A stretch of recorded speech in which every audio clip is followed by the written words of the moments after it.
자, 함께 오늘 설교 제목 읽어볼까요? 민주적인 우리 아버지. 평소 설교 제목으로 많이 들어보지 못한 류의 설교 제목이죠. 제가 이렇게 흔한 거, 뻔한 거 별로 좋아하지 않습니다. 지난주에 갑자기 설교 부탁을 받고 제목을 뭘로 할까 생각하면서 처음에는 다 알고 계신다. 좀 안 좋고, 겁먹지 말아라. 그것도 아닌 것 같고. 그다음에 또 요즘 시국도 시국이니 많지. 설교 제목을 민주적인 우리 아버지 이렇게 정해봤습니다. 사실 성경이 기록될 당시에는 민주주의라는 게 없었습니다. 민주적이라는 개념 자체가 그 옛날 사람들은 없었어요. 성경에 없는 이야기들이, 성경에 없는 것들이 많이 있습니다. 뭐 예를 들어 요즘 AI 그 Artificial Intelligence, AI 많이 얘기하고 있는데 성경에는 AI에 대해서는 이런 반구도 없습니다. 그 당시에 컴퓨터라는 게 없었으니까요. 정치적으로도 그 당시 사람들이 생각할 수 있는 것은 왕정 체제입니다. 그러다 보니까 오늘 뭐 왕이신 우리 하나님 뭐 이렇게 하고 뭐 킹덤 오브 갓, 하나님의 왕국 이런 표현을 했는데 근데 하나님께서 하시는 일을 가만히 보면은 상당히 민주적인 요소가 많이 있습니다. 그래서 성경을 여러분들이 묵상할 때는 그걸 문자 그대로 받아들일 것이 아니라 그 본래 의도와 목적을 잘 살펴보아야 합니다. 뭐 한 예로 그 고대 유대 이스라엘 사람들은 요즘 우리처럼 정자와 난자가 이렇게 합쳐져서 아기가 이렇게 생기고 이런 생각을 못했습니다. 그런 과학적인 지식이 없었어요. 그냥 정자가 바로 그 아기가 된다고 믿었습니다. 그래서 성경을 읽으면 남자가 지루에 사정을 한다든지 뭐 마스터베이션을 한다든지 그러면 하나님이 심판해서 죽이는 그런 이야기들이 나옵니다. 너무하잖아요. 뭐 그랬다고 해서 죽여요. 근데 그 당시 사람들에게 정자를 그렇게 낭비하는 건 일종의 살인이었습니다. 생명을 죽이는 거니까. 그거 그냥 아기가 될 수 있는 걸 그냥 죽여버렸으니까. 그래서 그런 표현을 썼는데 우리는 그렇게 생각하지 않죠. 그래서 우리가 성경을 할 때 문자 이면의 그 본래 의미가 뭔가 하는 것을 잘 생각해 보아야 합니다. 예수님도 그러셨어요. 안식일에 예수님의 제자들이 안식일에 해서는 안 될 일들을 하니까 바리새인들이 막 비판했습니다. 왜 당신 제자들은 안식일에 지킬 거 안 지킵니까? 그랬더니 예수께서는 안식일에 해서는 안 되는 어떤 그런 문자적인 행동 지침을 문제 삼은 것이 아니라 안식일이 사람을 위해서 있는 거지 사람이 안식일을 위해서 있는 게 아니다 하면서 그 안식일의 본래 의미를 얘기하면서 잘못된 거 없다 하고 말씀하셨습니다. 그래서 우리는 문자 너머에 있는 본질, 그 본래 의미, 목적 이런 것에 귀를 기울여야 합니다. 어떤 분들은 민주주의가 성경적이 아니다. 왕정, 심지어 독재자가 성경적이다 그러는데 성경을 문자적으로 이해하기 때문에 그런 것입니다. 하여간 하나님 우리 아버지가 민주적인 분이신가? 물론 하나님은 우리가 온전히 가늠하기 완벽하게 가늠하기 어려운 큰 분이시지만 그래서 여러 가지 모습으로 우리에게 나타나시지만 제가 보기에는 본질적으로 하나님은 민주적인 분이시고 또 우리가 알고 있는 이 민주주의도 사실은 성경의 정신에서 나온 것입니다. 물론 뭐 그리스 거기서도 나왔지만 서구의 민주주의라는 것은 제가 볼 때는 성경의 정신에서 나온 것이라고 믿습니다. 그래서 설교 제목을 민주적인 우리 아버지 이렇게 정해봤습니다.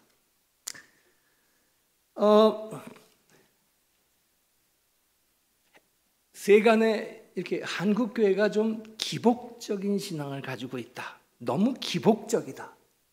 하는 비판을 합니다. 이 기복신앙이라는 것은 한국의 무속신앙에 있는 것으로 자신의 입신양명, 무병장수, 자손의 번창 이런 것들을 바라고 기원하는 그런 신앙입니다. 솔직히 말해서 인간의 본능입니다. 여러분도 복 받으려고 예수 믿는 거지 저주 받으려고 예수 믿는 거 아닙니다. 세상 어느 종교나 다 복 받으려고 우리가 믿는 것입니다. 그러니까 기복신앙 자체가 저는 문제는 아니라고 생각합니다. 저는 한국 교회의 신앙이 너무 기복적이라는 그거 좀 넘어서서 우리가 생각해야 될 것이 있다고 생각합니다. 무속신앙과 여러분들 무당들 막 굿하고 하는 막 거기서 생각하는 그 귀신하고 기독교 신앙의 신이해가 굉장히 큰 차이가 있습니다. 오늘 본문에서 읽은 것처럼 우리가 믿는 하나님은 우리가 이렇게 처한 상황을 막 기도로 구하기 전에 이미 다 알고 계신다고 했습니다. 그런데 무속 세계의 신 혹은 귀신은 우리에게 대해서 관심도 없고 그러다 보니까 우리에게 무슨 사정이 있는지 몰라요. 우리가 고하기 전까지 그걸 알지 못합니다. 그러니까 귀신이 곤히 잠자고 있는데 그 신경 건드리지 않고 우리 사정을 좀 고하려면은 막 음식도 아주 잘 차려놓고 복채도 특히 바쳐야 되고 무당도 막 춤을 추고 하면서 귀신을 잘 살살 달래가면서 화가 나면 안 되니까 살살 달래가면서 귀신한테 우리 이러이러한 문제가 있는데 이것 좀 해결해 주십시오 하고 하는 것입니다. 그래서 그거 잘하면 굿한판 잘했다 하고 돌아가는 겁니다. 그래서 우리 딸이 이제 원인 모를 병으로 시름시름 앓고 있는데 왜 그런지 좀 알려주십시오. 그러면 귀신이 더 잠자다가 이렇게 일어나가지고 맛있는 거 다 먹고 복채도 다 물론 무당이 챙기는 거긴 하지만 복채도 챙기고 그러면서 마음이 흡족해지면 그거 이래서 그런 거야. 그러면 네 딸, 그 집 딸 다 나을 거야. 그게 어떤 무속 세계의 신이해입니다. 하지만 예수께서 믿고 의지했던 하나님, 그분은 우리가 알려드리기 전에, 우리가 기도를 막 하기 전에 이미 우리 문제를 다 알고 계시다 하고 말씀하고 계십니다. 오늘 본문을 보면 이방인들이 중언부언 기도하는 이유가 뭐라고 했습니까? 있는 말 없는 말 그냥 장황하게 기도하는 이유가 뭐라고 했습니까? 7절을 보면 많이 기도해야, 많이 말해야 들으실 줄로 알고 그렇게 기도한다고 했습니다. 최소한 말을 길게 하는 성이라도 보여야 신이 내 기도를 응답할 거라 생각한다는 거죠. 자, 그런데 보세요. 여러분의 자녀가 배고플 때 뭐라고 말합니까? 학교 갔다 와서, 직장 다녀와서 배가 고파요. 엄마, 배고파! 한마디만 돼요. 나갔는데 점심을 제대로 못 먹고, 탈 돈도 없고, 장황하게 설명할 필요가 없어요. 배고파! 그럼 밥 줍니다. 말 못하는 깐나내길 때 울어제끼만 밥 주세요. 아니, 말을 안 해도 때가 되면 알아서 다 차려주십니다. 예수께서 우리에게 그 말씀하시고 우리에게 주기도문을 가르쳐 주시면서 첫 마디로 뭐라고 하셨습니까? 하늘에 계신 우리 아버지. 누가복음 11장에도 간단하게 주기도문이 나오는데 거긴 더 간략해요. 아버지요.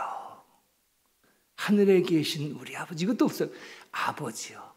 그 성서학자들 말에 의하면 그 원어의 뉘앙스를 보면은 아빠, 우리말로 번역하면 아빠 이런 말이 됩니다. 아빠 한마디면 되는 겁니다.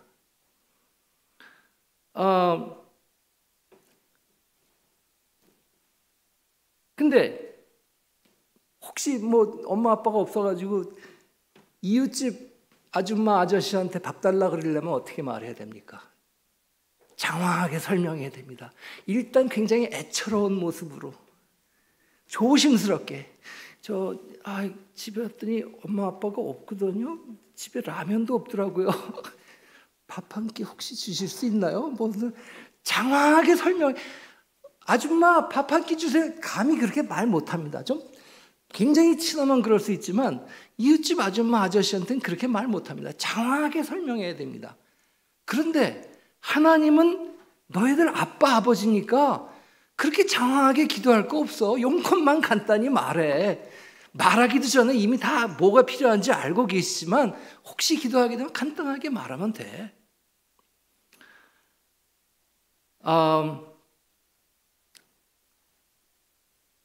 이 무속신앙의 귀신, 그 굉장히 무섭고 두려운 존재입니다.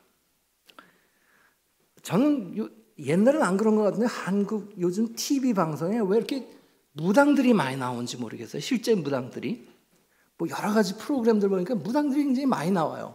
근데 제가 가만히 그 사람들 눈매를 보니까 무시무시해요. 그 신기가 있다 그러죠. 눈이 이렇게 좀 이렇게 마주 보기가 좀 그렇지 않겠어요, 여러분들? 제가 여러분 사정을 다 꿰뚫어 보는 사람이라고 생각해 보세요. 제 얼굴 보기가 두려울 겁니다. 이제 한 목사님 다 알 것 같은데 무섭죠. 그리고 그 무당들이 말하는 귀신들도 굉장히 무서운 존재입니다. 여러분 영화에 무당들이 나오는 그런 영화들이 있는데 최근에 파묘 이런 거 보면은요, 거기 나오는 귀신들은 무시무시한 귀신들입니다. 공포의 대상. 왜 인간은 신 혹은 귀신을 두려운 존재로 생각합니까? 인생이 두려움과 공포로 가득하거든요. 인생이 불확실합니다. 생의 불확실성에 대한 염려와 두려움의 피날레는 죽음입니다. 죽음을 앞에 놓고 인간은 두렵게 되어 있습니다. 그래서 인생의 불확실성과 죽음의 공포를 이겨내려고 인간은 신을 찾습니다. 그런데 그 인간의 불확실성과 그 두려움과 염려의 그 바닥에는 죄가 있습니다. 죄책감, 죄. 내가 뭔가 잘못해서 내 인생이 이렇게 불확실하고 고달프고 고통스럽다 생각합니다. 죄와 벌, 죄의 대가를 치르고 있다고 생각합니다. 지난주에 아내하고 쌤이하고 같이 그 봉준호 감독의 미키 세븐틴을 이런 영화를 봤습니다. 아무튼 근데 거기서도 보면 이제 자세히 얘기는 하지 않겠지만 그 죽음에 대한 공포 이런 걸 얘기하는데 그 미키 세븐틴이라는 주인공이 그런 마음을 갖는 그 베이스에는 그 친구가 어린 시절에 엄마하고 차를 타고 가다가 앞에 있는 빨간 단추를 눌렀는데 그것 때문에 교통사고가 납니다. 그리고 그 자리에서 엄마가 죽어요. 그래서 그 깊은 마음 가운데는 내가 그 빨간 단추를 눌렀기 때문에 그 죄로 내가 지금 이렇게 끊임없이 죽는 고통을 당한다. 이렇게 생각을 합니다. 죄와 불확실성으로 인한 그 생에 대한 두려움, 그렇게 염려와 두려움 속에 찾는 신 또한 공포의 대상일 수밖에 없습니다. 내 죄를 벌하시는 분, 불확실한 인생 속으로 나를 밀어쳐 넣으시는 분, 그 두려움을 벗어나기 위해 삶의 불확실함을 확실하게 좀 바꿔달라고 온갖 정성을 다해서 두렵고 떨림으로 신을 섬깁니다. 그런데 성경은 거듭해서 두려워하지 마. Do not be afraid. 두려워하지 마. 겁먹지 마. 막말로 쫄지 마. 하고 말합니다. 제가 세보지는 않았지만 듣는 얘기로는 성경에 365번 두려워 말라라는 표현이 365번 나온다고 해요. 그 참 우연의 일치인지 모르지만 1년 365일 매일 하나님이 우리한테 야, 겁먹지 마. 두려워 마. 내가 네 아빠야. 네 사정 다 알고 있어. 염려 마. 그냥 당당하게 살아가. 가슴 펴고. 그리고 그 두려움의 최궁극인 죽음에 대해서도 죽음을 이기었다 선언하고 계십니다. 왜? 하나님은 우리의 다정한 엄마 아빠 같은 분이시니까. 그냥 엄마 배고파 한마디만 백달같이 차려주시는 분이시니까. 중언부언 설명하지 않고 그냥 한마디만 하면 되는 분이니까. 우리 인생의 불확실함을 두려워하지도 말고 하나님을 두려워하지도 말라고 합니다. 공경하고 경외는 하지만 겁먹지는 말라는 것입니다. 부활하신 예수님을 보면서 제자들이 벌벌벌 떠니까 죽었던 분이 살아났으니까 얼마나 겁나겠어요. 그러니까 나다 두려워 말아라 다독여 주십니다. 한국교회 신앙이 다소 무속적이고 기복신앙적인 이유는 그게 기복신앙 때문이라기보다는 하나님을 공포의 대상으로 자꾸 각인시켜주기 때문이 아닌가 싶습니다. 뻑하면 하나님이 심판하신다 그리고 벌 받는다 그리고 회개하라 그리고.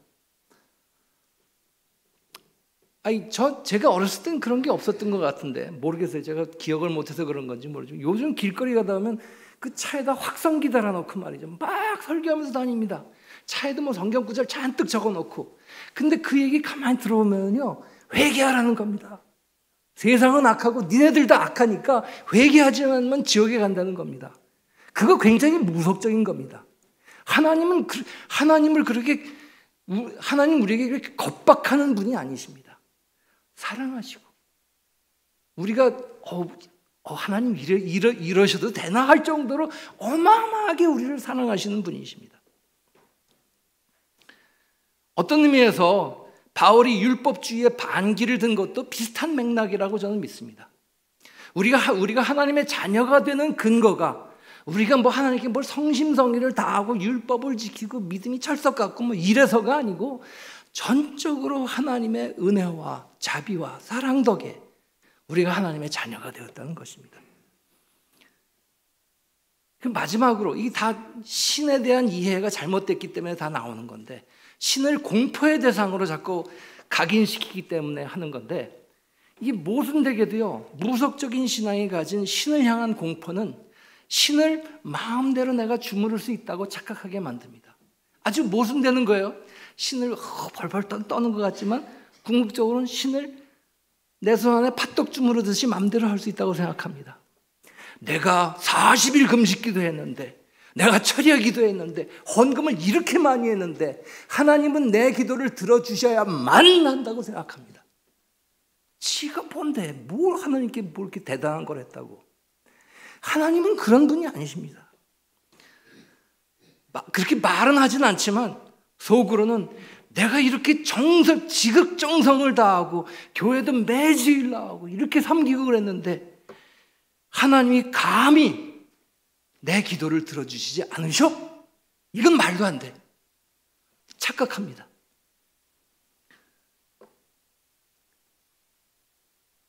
신을 향한 공포는 역으로 신을 내 손 안에 마음대로 주무를 수 있는 존재라고 착각하게 만듭니다. 이것이 무속적인 신앙의 참혹한 결과입니다. 신을 두려워하고 발발발 떠는 것 같지만 사실은 신을 제 마음대로 요리하고 싶어서 그런 것입니다. 우상숭배죠. 하나님을 내 마음대로 이렇게 좌지우지할 수 있다고. 내가 이렇게 정성을 다했으니까 중언부언하면서 기도도 길게 했으니까 하나님을 내 마음대로 할 수 있다고 생각합니다. 하나님은 우리를 사랑하신다. 두려워 말아라. 이것이 성경이 지속적으로 우리에게 강조하고 있는 것입니다. 자, 여기까지는 제가 그동안 주구장창 말씀드려 왔습니다. 겁먹지 마라. 하나님이 사랑하신다. That's it. 근데 여기서 우리가 한 발짝 더 나아가야 된다고 생각합니다. 자, 하나님이 우리가 기도하기도 전에 우리의 기도를 우리가 필요한 것이 뭔지 다 아신다고 하셨죠? 그러면 이런 생각이 들 겁니다. 그럼 기도 못하라 해? 하나님 다 아시는데? 그래서 예수님이 그 다음에 주기도문을 가르쳐 주십니다. 이렇게 기도해라. 하늘에 계신 우리 아버지, 이름이 거룩히 여김을 받으시오며 쭉 말씀하십니다. 제가 지난번에도 말씀드렸지만 주기도문의 그 에센스, 가장 중요한 건 뭐냐면 용서입니다. 우리가 우리에게 죄 지은 자를 사하여 준 것 같이 우리 죄를 사하여 주십시오. 그 주기도문 다음에 바로 그 말씀을 하고 계시니까 용서가 주기도문의 핵심이라고 볼 수 있습니다. 이 고대 유대인들은요, 인간은 할 수 없고 하나님만 하실 수 있는 몇 가지가 있다고 믿었습니다. 예를 들면 창조하시는 거. 사람이 뭘 만들 수는 있어요. 그러나 창조는 하나님만이 하신다고 믿었습니다. 그 다음에 또 한 가지가 용서하는 거. 우리의 죄를 용서하는 건 하나님만이 하실 수 있다고 믿었습니다. 그러니까 마태복음 9장에서 중풍병자가 오니까 내 죄를 사함을 받았다. 그러니까 유대 지도자, 종교 지도자들 뒤에서 수근수근 됐습니다. 지가 뭔데 하나님만이 하시는 사람의 죄를 용서한다고 저래? 예수님이 그 다음에 쭉 말씀하시죠. 예수님께서 우리의 죄만 용서한 것이 아니라 우리에게 야 니네끼리 서로 용서하고 잘 살아, 서로 용서하라고 또 가르쳐 주셨습니다. 하나님의 고유 권한이라고 알고 있었던 그 용서하는 일을 저와 여러분에게 하나님이 위임하신 것입니다. 위탁하신 것입니다. 이제 용서하는 일은 나만 하는 게 아니고 니들끼리 서로 용서 잘해라. 내가 니네들 이렇게 임무를 부여할 테니까 니네끼리 서로 용서하고 잘 살아라. 이렇게 하신 것입니다. 나머지도 그래요. 이름이 거룩히 여김을 받으시오며, 어디서 하나님의 이름이 거룩히 여김을 받는 것입니까? 이 땅에서. 하늘에서는 이미 하나님의 이름이 거룩히 여김을 받았어. 이 땅에서 하나님의 이름이 거룩히 여김을 받게 하라. 누가? 저와 여러분이. 나라가 임하옵시며, 하나님의 나라 하늘은 이미 임했어. 이 땅에 하나님의 나라가 임해야 됩니다. 누가 그 일을 합니까? 저와 여러분이. 뜻이 하늘에서 이루어진 것 같이 땅에서도 이루어지다. 하나님의 뜻이 이 땅에서 이루어져야 돼요. 누가? 저와 여러분이 그 일을 해야 합니다. 억울한 죽음 앞에서도 내 뜻대로 마옵시고 아버지 원대로 하옵소서 하는 기도가 저와 여러분의 기도가 되어야 합니다. 내 뜻과 내 소원이 이루어지도록 철야 금식 기도하는 게 다가 아니고 하나님의 뜻이 이루어지기를 기도하라는 것입니다. 하나님의 이름이 이 땅에서 거룩히 여김을 받고 하나님의 나라가 이 땅에 임하게 하고 하나님의 뜻이 이 땅에서 이루어지는 일은 물론 하나님이 하시는 일입니다. 하나님이 하셔야죠. 그런데 하나님이 하시는 일이지만 하나님은 그 일에 우리가 동참할 수 있도록 초청하시고 그 일을 우리가 할 수 있도록 우리에게 위탁해 주신 것입니다. 그래서 설교 제목을 민주적인 우리 아버지라고 했습니다. 왜? 왕이나 독재자는 그렇게 하지 않습니다. 위임하지도 않고 의논하지 않습니다. 상명하복입니다. 너 이렇게 해. 지시하는 것뿐입니다. 우리 TV에서 가끔 저 북한 모습 나오죠. 김정은이 막 뭐라고 얘기하면 그 밑에서 열심히 받아줘. 그 사람들은 다 속기사 같아요. 받아 적습니다. 근데 누가 갑자기 근데 그 자리에서 잡혀 나갑니다. 독재자는 의논하지 않아요. 왕은 의논하지 않습니다. 그런데 민주적인 지도자는 의논하고 아랫사람에게 부탁하고 위임합니다. 하나님은 사람 말에 귀를 기울이십니다. 예를 들면 광야에서 허구한 날 불평만 들어오는 이스라엘 백성들 참다 못해서 하나님이 내가 다 쓸어버리겠다, 죽여버리겠다 광야에서 그랬더니 모세가 하나님 그리하시면 아니되옵니다 하면서 그렇게 죽이면 안 되는 이유를 쫙 설명하니까 하나님이 그래 안 죽일게 생각을 바꾸십니다. 성경이 기록될 당시에는 그 민주적이라는 개념도 없었고 민주주의라는 어떤 정치 체제도 없었으니까 그런 표현이 성경에는 없지만 하나님은 굉장히 민주적으로 일하시는 분입니다. 저는 이렇게 현재 한국에서 일어나는 일들을 보면서 그 어떤 정치 체제뿐만 아니라 사회 곳곳에서 민주적인 것들이 일어나야 된다고 생각합니다. 교회에서도 어른이 얘기하니까 젊은 사람들은 가만히 그냥 싫어도 듣기만 한다든지, 그 말에 대해서 뭐라고 반론을 제기하면 어디 어른 앞에서, 그러면 안 된다는 겁니다. 자유롭게 얘기할 수 있고 자유롭게 자기 생각을 말할 수 있고 이런 분위기가 돼야 됩니다. 집안에서도 어딜 감히 아버지한테, 이런 시대는 지나갔고 자유스럽게 얘기하고 토론할 수 있는 그런 민주적인 분위기가 형성돼야 된다고 믿습니다. 고린도후서 5장에 보면 하나님께서 우리를 그리스도의 사절, 대사로 세우셨다고 했습니다. 하나님께서 그렇게 우리에게 위임해 주신 것입니다. 주 내게 부탁하신 일 천사도 흠모하겠네. 화목해 하라신 그 주의 말씀을 온 세상 널리 전하세. 천사도 흠모하는 그런 일을 하나님께서 우리에게 위탁해 주시고 위임해 주신 것입니다. 세상이 빠르게 변하고 있습니다. 요즘 미국의 트럼프 대통령이 됐는데요. 이게 굉장히 세상이 막 불확실한 세상으로 변해가는 것 같습니다. 그래서 전통적인 우방이었던 유럽을 떨쳐버리고 러시아와 손을 잡고 있습니다. 이 옛날에 상상도 못한 일이에요. 그러니까 무슨 어떤 이념 뭐 이런 걸로 양극화되어 있던, 냉전 시대에 양극화되었던 그것이 이제는 다극화되어 버렸습니다. 뭐 이념, 뭐 정의, 평화 이런 거 상관없어요. 내 자국의 이익이 되는 거를 하는 것입니다. 트럼프 전에도 옛날에도 다 뒤로는 그렇게 했어요. 겉으로는 말하지만. 근데 트럼프는 대놓고 이제 자국의 이익을 추구하다 보니까 이젠 다극화된 세상이 되었습니다. 알 수가 없어요. 시쳇말로 믿을 놈이 없어졌습니다. 옛날에는 어떻게든 인류대학만 나오면 인생이 보장이 되었습니다.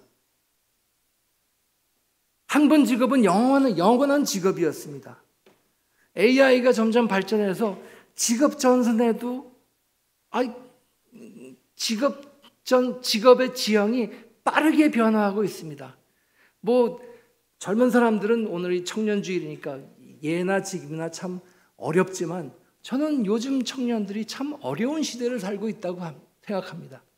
그 60, 70년대의 그런 어떤 가치관, 사고방식으로 이 세상이 돌아가지 않고 있습니다.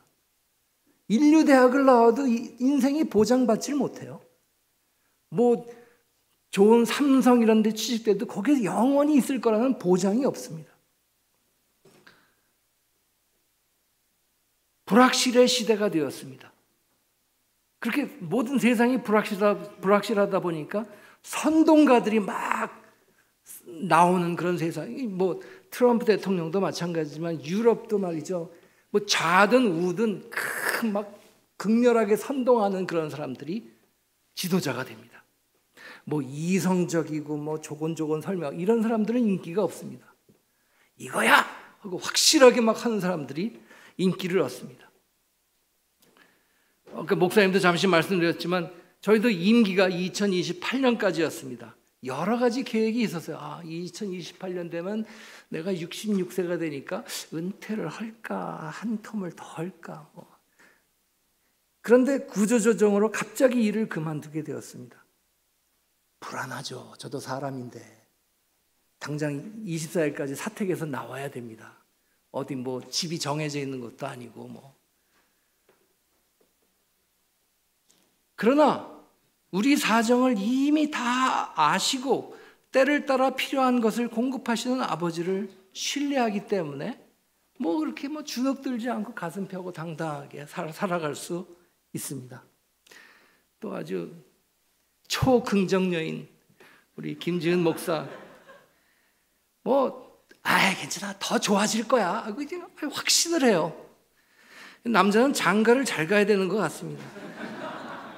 괜히 그러냐, 아니 우리 이제 어떡하냐 막 그냥 초조해 하고 막 그러면 저까지 막 불안해 할 텐데, 괜찮아, 다 잘 될 거야. 너무 당당하게 말하니까 저도 세뇌가 당해서 그래, 잘 될 거야. 제가 가만 보니까요, 남편은 똑똑한데 여자가 조금 지혜롭지 못해. 그럼 가정이 어렵습니다. 남자는 조금 모자란데 여자가 굉장히 지혜로워. 그럼 가정이 잘 되는 것 같아요. 남자는 장가를 잘 가야 됩니다. 들으셨죠? 남자는 장가를 잘 가야 됩니다. 저는 개인적으로 37년 만에 한국에 돌아와서 소위 4대문 안에 큰 아파트 사택에서 이렇게 4년 반 동안 아주 잘 지냈습니다. 너무 감사하죠. 그리고 또 한 가지는 아버지께서 이런 식으로 죽음을 연습하게 하는구나. 우리가 죽을 때는 다 두고 가는 거 아닙니까? 이구지구 싸우고 가는 거 아닙니다. 그렇게 다 두고 떠나야 되는 그런 거를 경험하면서 죽음을 이런 식으로 또 연습하게 하시는구나. 그래서 감사함 생각도 들고요. 불확실함의 두려움과 공포에서 여러분 숨을 천천히 들이쉬고 내쉬고 하면서 하늘아버지의 음성에 귀를 기울이시기 바랍니다. 두려워 마. 두려워하지 마. 겁먹지 마. Do not be afraid. 내가 내 아빠다. 내가 뭐가 필요한지 내가 딱 꿰고 있어. 염려 마.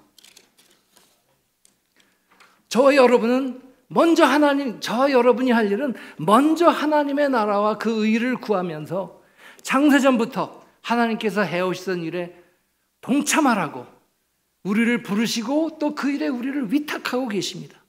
주에게 부탁하신 일. 천사도 와, 명성이 진짜 좋겠다. 흠모하신다는 겁니다. 화목해 하라신 구주의 말씀. 우리에게 귀한 사명을 하나님께서 위탁해 주셨습니다. 민주적인 우리 아버지께서 저와 여러분들에게 천사도 부러워할 만한 귀한 사명을 위탁하셨습니다. 위임하셨습니다.